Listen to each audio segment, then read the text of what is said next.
Good evening, traders, and thank you for taking the time to join us at this trading webinar. I'd like to welcome Robbie P., the man behind Index Trader. Thanks for joining us, Rob. Hi, guys. Thank you very much. I'd like to introduce you to Warren Jeffrey, who's a strategist for Capital Wave Trader. Hi there, guys. And myself, Timon Rossalimos, editor for Red Hot Storm Trader and Forex Trader. We've got a lot to get through in a short amount of time, so let's try get at it. But first, I'm going to start off with a joke. Warren, knock knock. Who's that? Crimea. Crimea River. He just read it. Crimea River. That's right. So that will be the topic that I'll be discussing today. Crimea Golden River. So before I get into the opportunity, I want to give you a little bit of insight on the actual events of what's going on right now. And as you know, today there is a lot more military coming in with the ships and aeroplanes and a whole bunch of things. But let's just break it down to basics because I certainly don't have enough time. So let's go to Ukraine. Ukraine's over here. As you can see, it's quite a big place, and it's actually also known as borderland. And the reason why it's borderland is because it's wedged between Europe and it's wedged between Russia, which is obviously on the east side.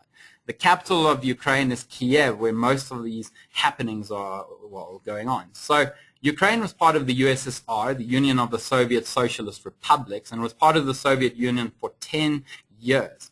Now you get certain parts of people that are in the Ukraine. You get 67% who speak Ukrainian, and you get 30% speaking Russian. Now you have to know the presidents of Ukraine. There was Viktor Yanukovych, right, who came from the eastern side of Ukraine, which is closer to Russia. He's more allies with Vladimir Putin. So the history with the presidents is that in 2004, Ukraine had an election with two victors, and literally two victors, Viktor Yushchenko and Viktor Yanukovych. The election caused chaos, and it caused the Orange Revolution from 2004 to 2005. The revolution resulted in a revote where Viktor Yushchenko won. But now let's fast forward, all right, let's not get to the boring things and say in 2010, Yanukovych became president, and what happened? There was trouble, and protests kicked in because Viktor Yanukovych rejected a deal with the European Union, right? Because the Ukraine had a deal for them to join the EU, but instead he accepted a $15 billion bailout in Ukraine from Vladimir Putin, and this has never been accepted by the west side of Ukraine. So what does Russia want? They want Ukraine back. They want Ukraine for themselves because they've got the Black Sea. They've got mineral resources like copper and iron and gas and oil and salt and sulfur and graphite, and is the third biggest exporter of grain. And of course, they give a lot of electricity. So what are the protests now going on is that Ukraine is having an identity crisis. They're being pulled by two sides. They're being pulled by Russia, and they're being pulled by the European Union. And as you know, well, if you don't, but Russia has spent 2.5 centuries trying to make Ukraine more like Russia, all the way back to Catherine the Great. And then we have tiny little peninsula, Crimea. As you can see, just below Ukraine, there's Crimea, where they get all the electricity and water from Ukraine. And 60% are Russian speakers. So majority are Russian-based. And after the protests in February 2013, Putin regime marched into the Crimean Peninsula to protect ethnic Russians in Crimea and Russian military installations. And this was a violation for their territory. So they don't have independence, but they do have a government. And if they have independence, then the question is, where will they get water and electricity from? And what does the Crimean government want? They want to be part of the EU, which is unacceptable to Russia. So what did Russia do to Crimea? Russia gave Crimea to Ukraine, and now Russia just wants them back. They want Ukraine back. And Russia has been the dominant power in Ukraine for the past 200 years. And the Crimean Peninsula, it was conquered by Russia in the 18th century. So what does Russia want with Crimea? Well, Vladimir wants Crimea back, as they believe that they should be part of Russia again. So now that was just condensing over 2.5 centuries into 4 minutes. So now we can go back to the crux of it. So there's major worries in the world, Russia, Ukraine, Crimea, and guys, it's just begun. It's not ended, it's just begun, and we don't know what's going to happen. So global markets can swing out of control if tension blows out of proportion. And when things drop, then other things go up. And what is there with the safe haven? Well, gold, of course. And there are 3 steps that I'm going to discuss with you now. So we'll see where gold is going and how we can profit from this opportunity. So the first thing, step 1, is see the bigger picture. There's no point in knowing what gold did today or yesterday or last week. It doesn't matter. You've got to look at the bigger picture. And the bigger picture is that gold is on a trajectory upwards. And that's from 2009 all the way through to 2014. So even if it's had a dip for the past, say, a year or so, it's still on the trajectory up. And that's not all that I look at. You've got to go on to step 2, which is finding the breakout pattern. So looking at all these bars or candles, we've got to find the breakout pattern saying which way is gold going now. And that's where you've got to break it down into 1 year. Okay? Still with me? So what you've got to do is we've got to find a breakout pattern. And what I did was I took it from October down through till current. And you can see that it's formed a ceiling level, or also known as a resistance level. It's been bouncing up and down the resistance level, which is up and down on that black line, right? And then it broke out. This is an entire year of downside, and now it's broken out. It's going up, and it's now coming down to test that level. So what it does is it breaks out of the resistance, and it tests that black support line or floor line. So it's not a ceiling anymore. Now it's a floor, and this floor I'm watching very, very carefully. So now we've seen the bigger picture. We've seen the breakout pattern. Now let's condense it even further, and we go down to the most likely pattern that's going to happen for gold, right? So what do you see? You just see a bunch of candles. But what do I see? I see a pattern that is forming or that is formed, and it's called the W formation, right? It's called the W formation. So next thing you got to know is that there is the top of the W formation, which is its resistance, as you can see, is 14,307, right? And just guys, just so you know, you're looking at the gold rand chart. So this is 14,307 rand per ounce, and same with the bottom, right? So it's formed this W formation. You can see it here. If you use a bit of information, it's made a W. It's broken out. And now what is it doing? It's testing certain levels. This is very important that it comes down now. But as long as it does not exceed the bottom, it is still on the trajectory to the upside. And what tells you? The big uptrend that I showed you over years, right? So you can see the top, you can see the bottom, and then how do we know that it has a high probability of it going up? Well, what you do is you take the top and the bottom, and you take the difference between it, and you add the top. And that's why my target for gold is 10% up, all the way through to 16,241 Rand. Okay? When will we get in the action? When the gold price breaks back above the resistance level at the top of the W formation. Then I'm going to look very carefully at high probability trades that I'll send out to you, which we'll take full advantage of.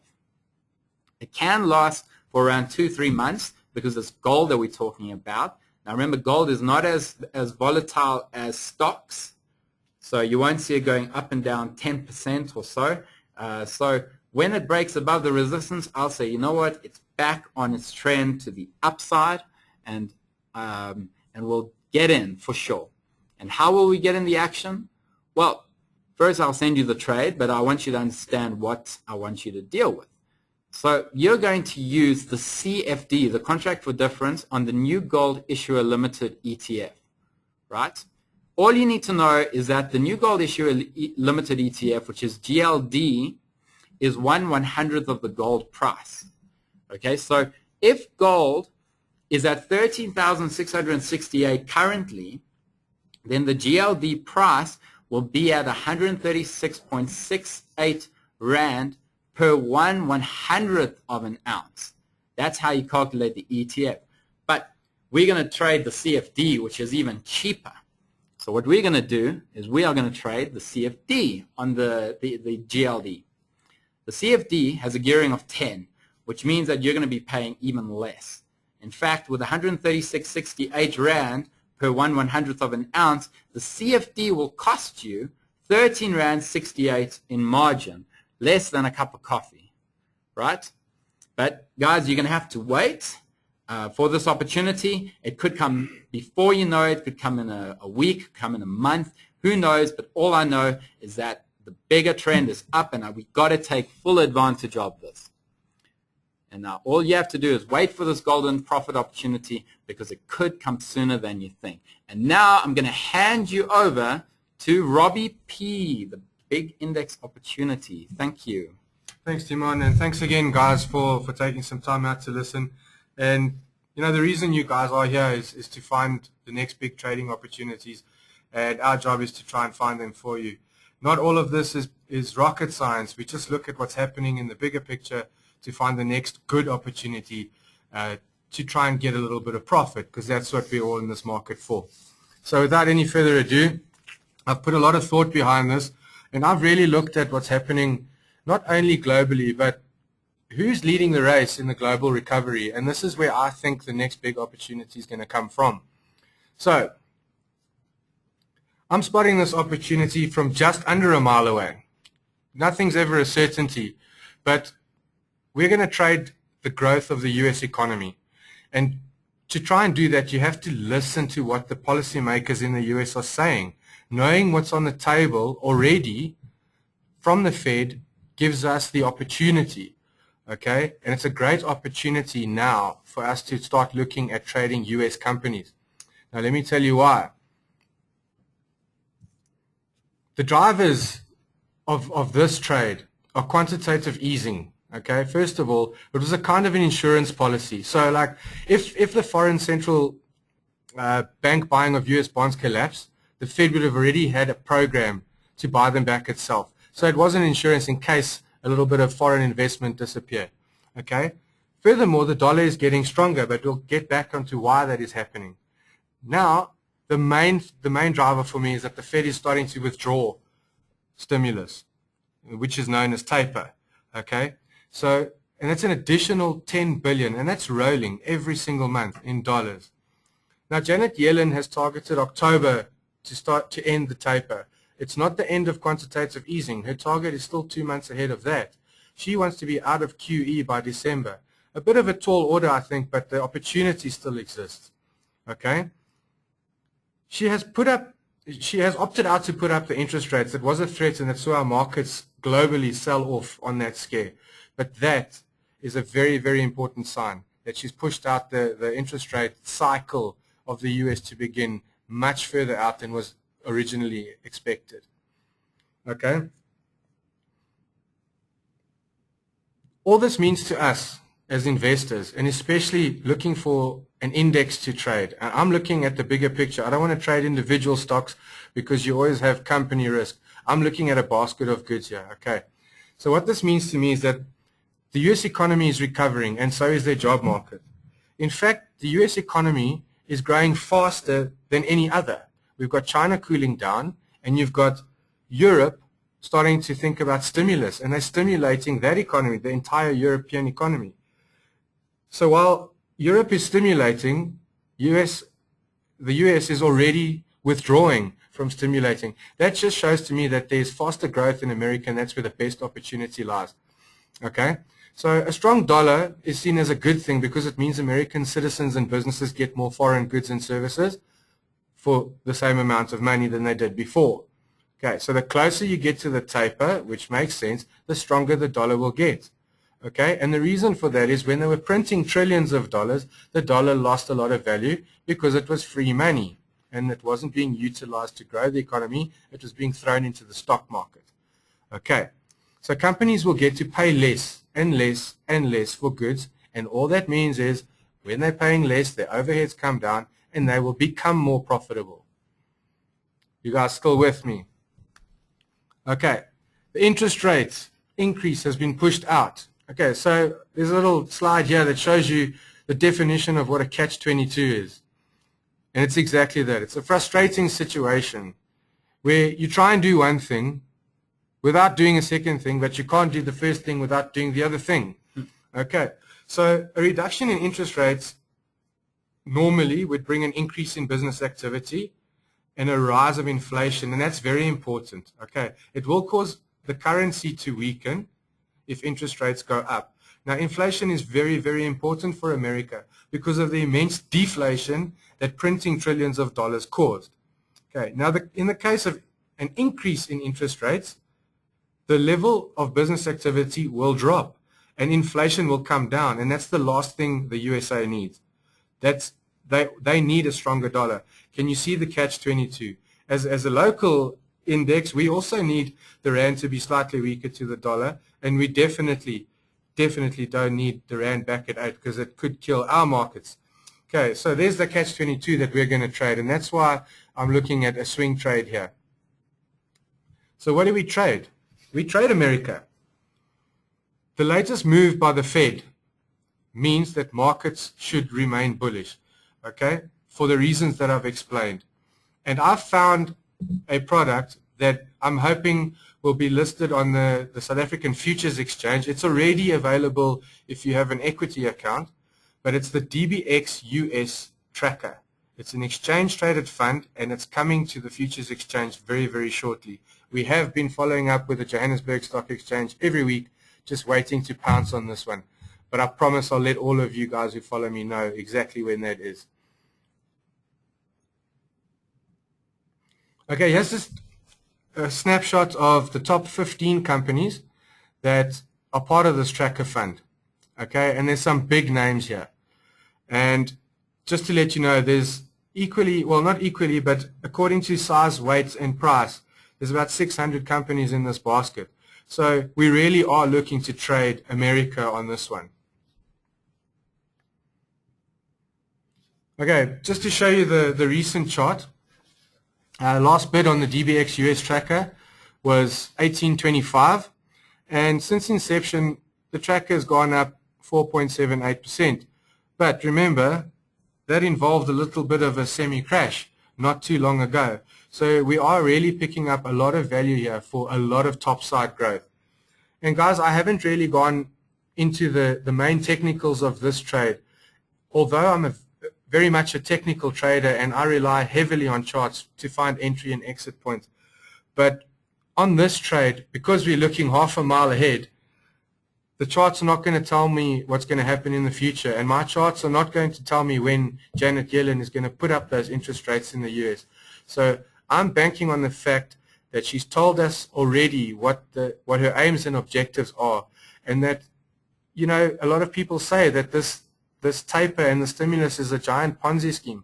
But while it is a Ponzi scheme, I'm prepared to be involved because the US is the fastest recovering economy on the planet at the moment. Right, so what is the trade going to be? I've told you why I think this is bullish. So what we're going to do is the minute this thing lists on the South African Futures Exchange, we will be able to trade it as a single stock future or an ECFD. And what I want to do is I want to use these products instead of equities because of the leverage factor. We need gearing because we're not going to hold this trade for a long period of time, and I want to be able to swing short when interest rates go up. So you can't do that when you have an equity and you're holding the script. That's why we need leverage and we need to trade on the futures exchange. So what we're going to do here very simply is we're going to ride the rally into the last quarter because we know that interest rates have the interest rate hike in America has been pushed out to at least the middle of next year, which gives us time to profit in a short space of time. And the minute these little rumors of an interest rate hike come to the fore, we get to swing short because we know that's going to be detrimental to that economy. Okay, so my belief is that America is still in bull mode and we still have a lot of upside. And just look back at the chart that I showed you. After a little mini crash and a little mini correction, this is good value to start climbing into the top companies in the US. Right, the specifics of this trade, very, very simple. When this product lists on the futures exchange, I want to try and buy it anywhere between 18 and 20 Rand a share. I'm sure we'll get that, and I know that that is a pretty wide spread, but I'm confident that we've got enough time to make good profit out of this move. Okay, so I'm happy to wait if we get in and it hits 16 bucks to call it quits and hang on to wait for a little bit more direction. I don't think it's going to go to 16 because that has been the relative low across the portfolio since inception. And this is all we're going to do, guys. We're going to ride this winner until we hear the next mumblings and rumblings of an interest rate hike in the US. Once we hear that, I'm going to tell you all to take exactly the same trade, double up and go the other way, because that will be absolutely detrimental short term for the US economy. So we're going to make money on the way up and we're going to make money on the way down. And guys, that is my big idea. The plain and simple of that is the US economy is the fastest growing economy. They're the first ones to start withdrawing from stimulus, and the rest of the world will catch up, but I want to be on the first train. Thanks a lot for listening, guys. And over to Warren Jeffrey. Thanks very much, Robbie. Now, my big idea is somewhat aligned to what Robbie's been telling you about here, and that's the recovery of the developed markets. Everyone for the last decade has pretty much been chanting the mantra, emerging markets, that's where the opportunities are. But after the financial crash, I believe the developed world is finding its feet. And like Robbie's pointed out, America is one of the best opportunities to play this recovery. But with what Robbie told you as well, is he's looking at it from a broad perspective. He's looking at it as an entire continent. America's recovering nicely. We know that. Now, I've taken a slightly different angle on this, and I'm choosing to focus on Europe. Now, the reason I'm focusing on this is Europe has been hit hard. There's no doubt. In fact, for years, Europe has been going backwards. Now, GDP growth rates, last year was the first time since, I think, 2009 that Europe's had positive GDP growth rates.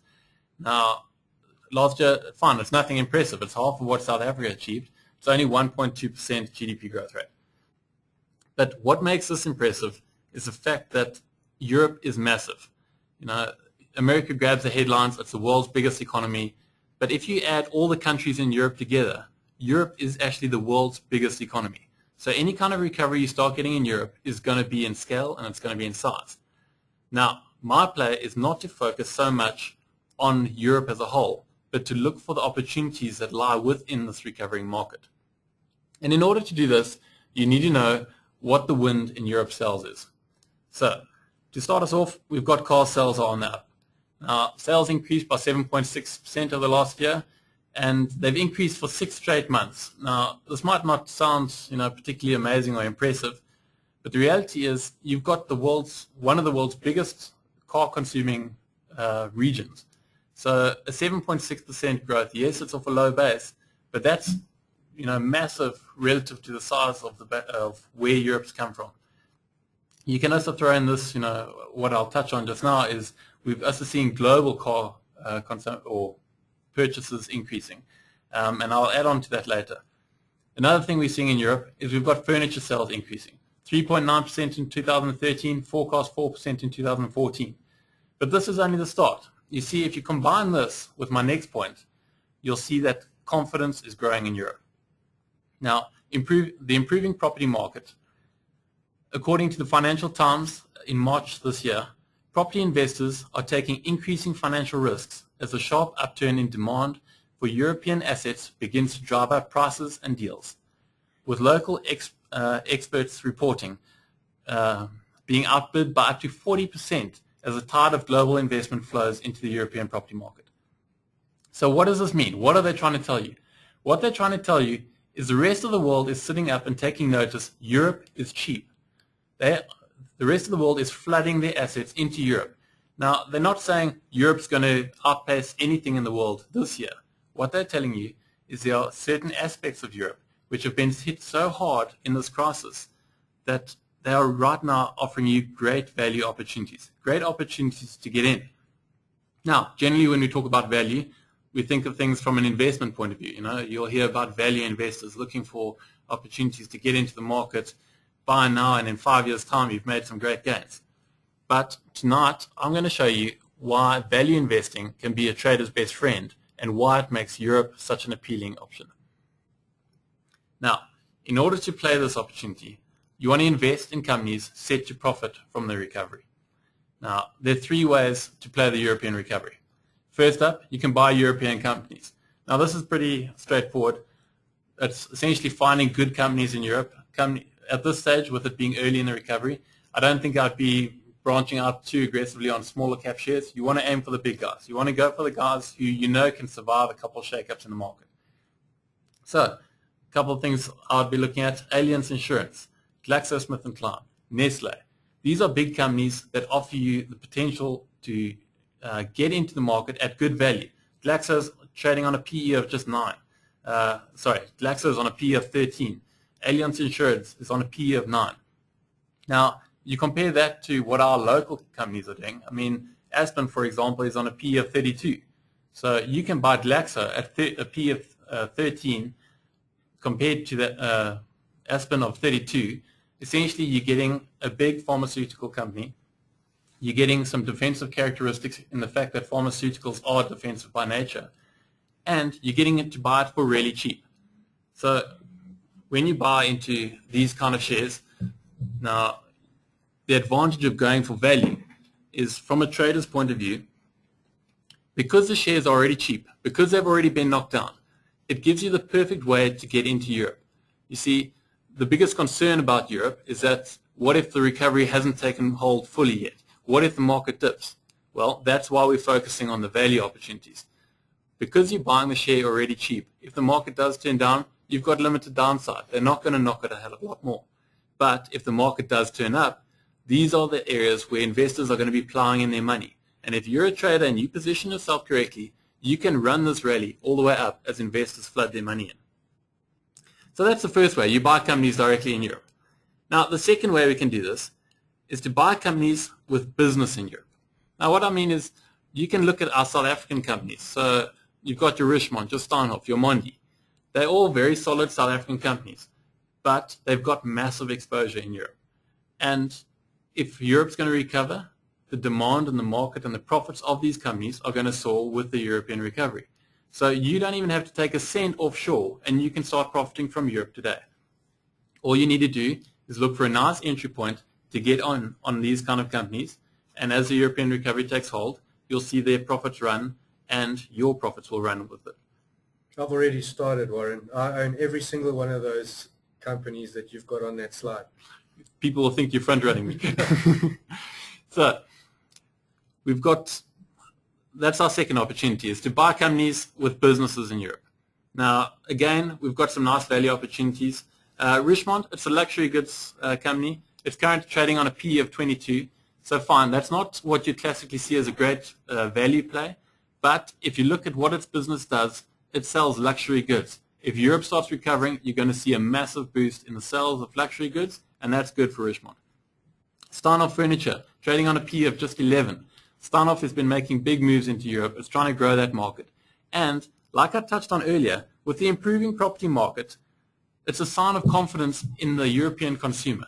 If people are willing to put money down on houses and property, it's a sign that they're willing to make a long-term commitment and that they feel confident enough in their financial earnings that they're willing to commit to a big spend like that. That's good news for most companies in Europe, and in particular furniture companies like Steinhoff. Then we've got Mondi. Mondi has been performing fantastically of late. It's sitting on a P of 13. In general, the bulk of Mondi's profits are coming from Europe. It produces all over the world, but it sells its goods in Europe. So the more it sells in Europe, the more profits it makes, and it gets to bring those home. Yeah, Warren, and just on Mondi there, this month alone, Mondi itself in London has received 2 broker upgrades. So they're already pointing to the fact that they're expecting a lot from these companies. Well, there we go. I mean, that just confirms the potential in these companies. And what's nice is if those upgrades are starting to happen now, it's a sign that we are actually early enough to get in and profit from this opportunity. So this is definitely one I'm going to be watching for with Capital Wave Trader. But then we've got another way to profit from Europe. Now, this final way is a little bit different in the sense that it's by the resources or suppliers of Europe. So I'm not telling you to go buy the companies who are busy selling their stuff in Europe. I'm telling you to buy the guys who give those companies the stuff they need to make their products. And like I touched on earlier, we're seeing massive car sales increase, 7.6% across Europe. And if you add that to the Chinese growth we're seeing, I mean, China's expecting to grow car sales 10% a year, and that's already, in 2013, they sold 20 million different vehicles. So what opportunity does that create for you? Well, what I'm looking at is platinum and palladium. Now, these 2 metals, I don't have to tell any of you about the strikes and the woes that they've had in production here in South Africa. Production has definitely slowed down. If anything, you could say it's pretty much ground to a halt. But car manufacturers are still producing cars. They're still using platinum and palladium in their catalytic converters. The metals are still being used in jewelry. So now what's happening is all stockpiles are being eaten away of this metal. So you're going to find there's a massive price spike coming in the not too distant future. It's difficult to pinpoint exactly when, but this price spike is coming. So we're going to have an opportunity to profit from platinum and palladium. Now, how do we want to play this? Well, for Capital Wave traders, I like CFDs. We've been trading them nicely for quite a while now, but the reasons I like it is it gives you control of a large amount of money without having to put a large amount of money down. And I mean, effectively that's gearing. But what's also great with CFDs is, unlike single stock futures where they come in a minimum size of 100 shares, CFDs, you can literally buy one CFD which represents 1 share. The advantage of this, you can manage your exposure. You can manage how big you trade. So even if you've got a smaller trading account, even if you don't have R1 million in the bank, you can actually apply money management principles. And I need to tell you this because what you would have noticed with Capital Wave Trader is some of our profits are massive. But in order to get these profits, we have to keep trades open for a bit longer. And that means I have to set a slightly wider stop loss.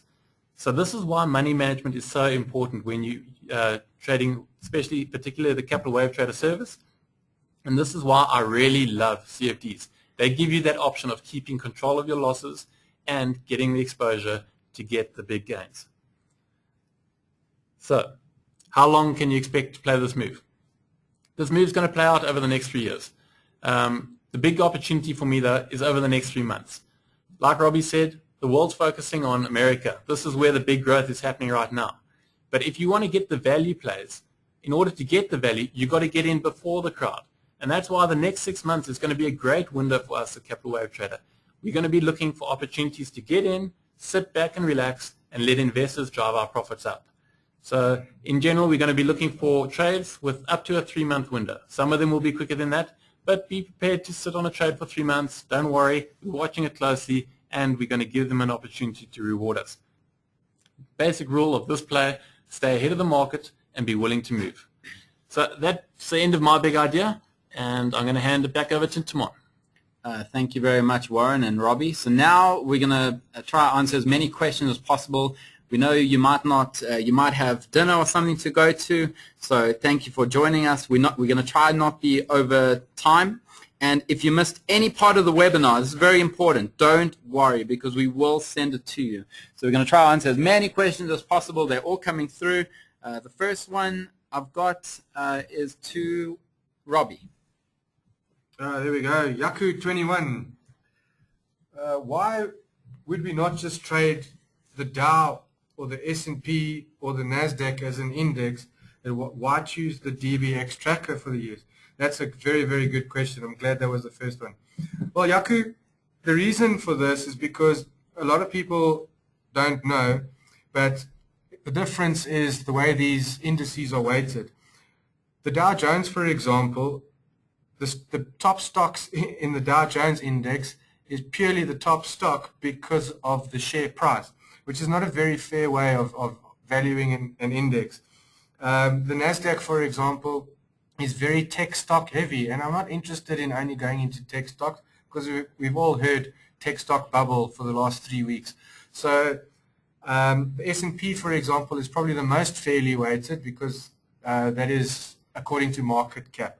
But what I really want to do on this index trade is trade the top companies, the top performing companies that gets re-weighted on the tracker. But thanks for the question.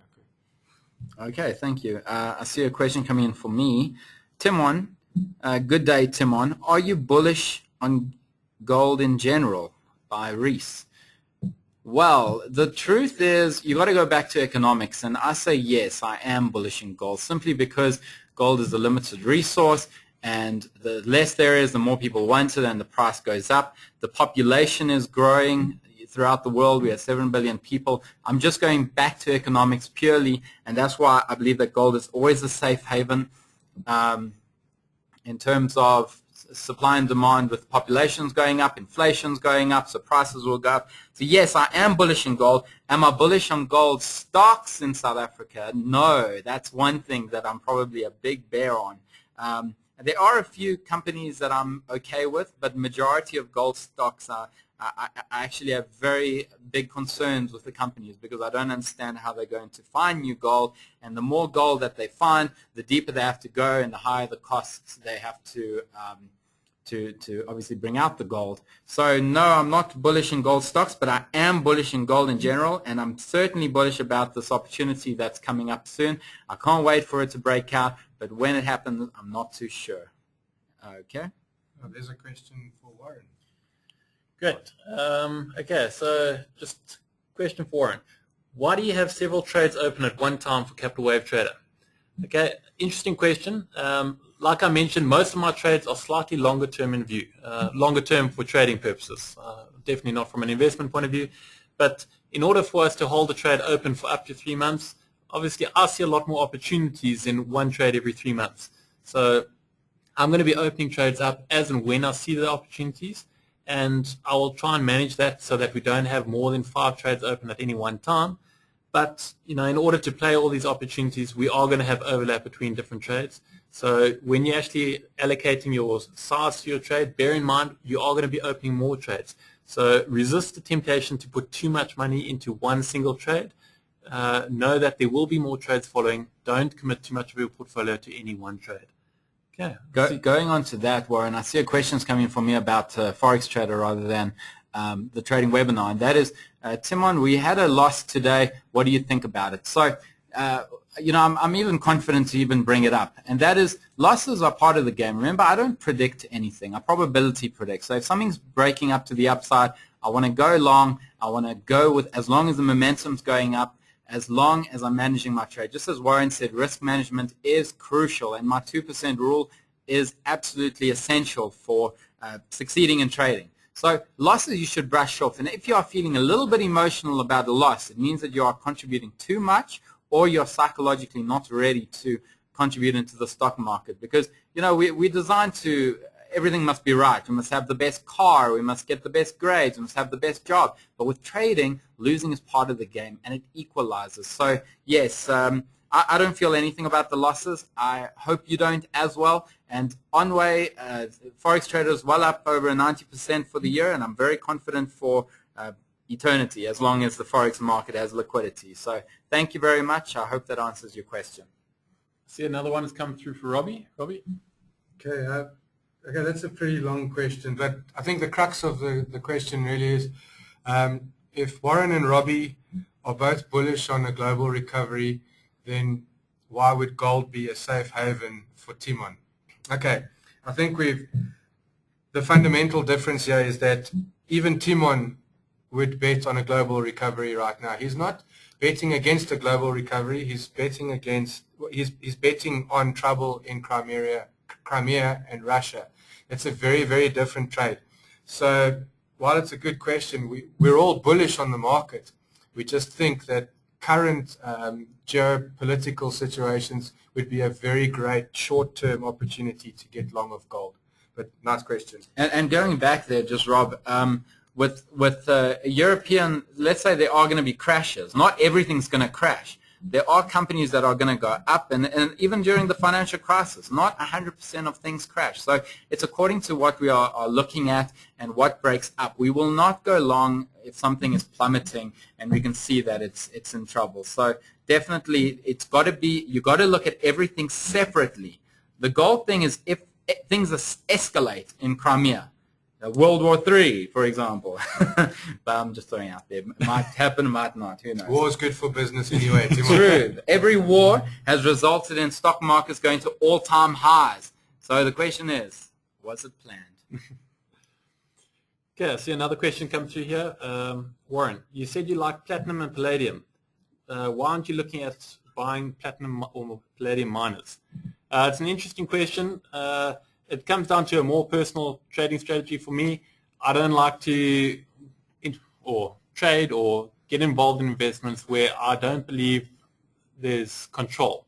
And unfortunately with the platinum miners at the moment, I don't think they have control of their situation. They are being held at the mercy of striking miners.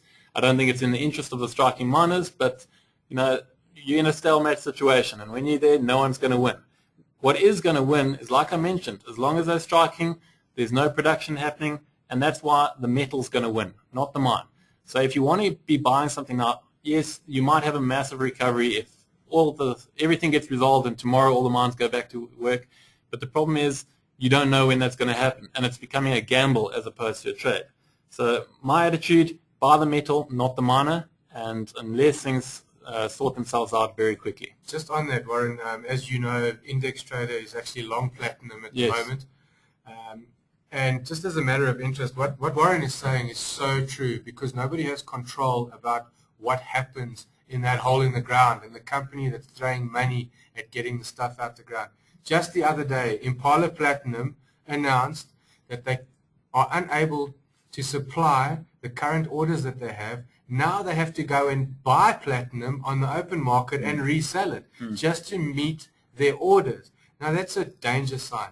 So rather buy the product, the end product, than throw caution to the wind and put yourself at risk to all those problems. And going on that, that's where liquidity comes in, is that when strikes occur, it's going to occur the certain mines in the company. It won't really reflect the platinum or the commodity. So definitely it's important to trade something that doesn't really has huge fluctuations, and that's why platinum I also agree with, and gold, and that's why we never really mention any stocks on gold or platinum. So definitely I agree with that. I've got a simple question. Oh, how's this for a simple question? Timon, who do you think will win with the Ukraine crisis? Wow. Well, I don't know who will win, but most teams in the World Cup, Timon. I'm a lover, not a hater. So this is how I ideally see it, and that is breaking Ukraine in half and saying that, you know what, the European side or the Western side should get the European Union, and the Eastern side should relate or ally with Russia. So I don't think anything should win. I don't believe in winning. I think everyone should get their parts. I don't agree, Timon. That's like telling Nigeria they can have half of Yeovil. Well, it's based on the percentage. So because of 2.5 centuries of Russia trying to get Ukraine, or try to get Ukraine back, like I said, I'm a lover and hater, and this is an ideal world. I don't agree with wars. I don't agree with choosing sides. Look, I mean, to touch on that as well, I think this is going to become a grudge match more than a flat-out fight from my point of view at the moment. Russia's the biggest oil exporter, I stand to be corrected, the biggest oil exporter to Europe. Yeah. So to be honest, Europe can get really mad with Russia, but until they find a substitute for all that oil, there's a limited amount that they can apply in sanctions and things like that. Yeah. So Russia does have a bit of an upper hand from that point of view, because they've also got a willing buyer for the oil from China. So I think Europe's probably going to slap Russia on the wrist and tell them this is naughty, don't do that. But to make a difference. To escalate it much more from there, I think could shoot Europe in the foot. But that's not to say, we're not going to see an explosive situation. Politicians are renowned for driving things where they shouldn't take it. Yeah, that's right. I think we've got time for one more question before we call it the end of this webinar. Does anyone have a question come in? I've got a question here for me. Okay. why would the dollar get stronger when we get to the end of tapering? Okay, just to distinguish, there's a very big difference between the end of quantitative easing in the US and the end of tapering. Okay, the end of tapering means that they have stopped withdrawing stimulus. Okay, so that will be the leader or the leading up to the end of quantitative easing, because they printed trillions and trillions of dollars. Okay, so the reason the dollar would get stronger is, remember when the US was printing all this money in the first place? It was to stimulate the economy. So they were printing trillions and trillions and trillions of dollars.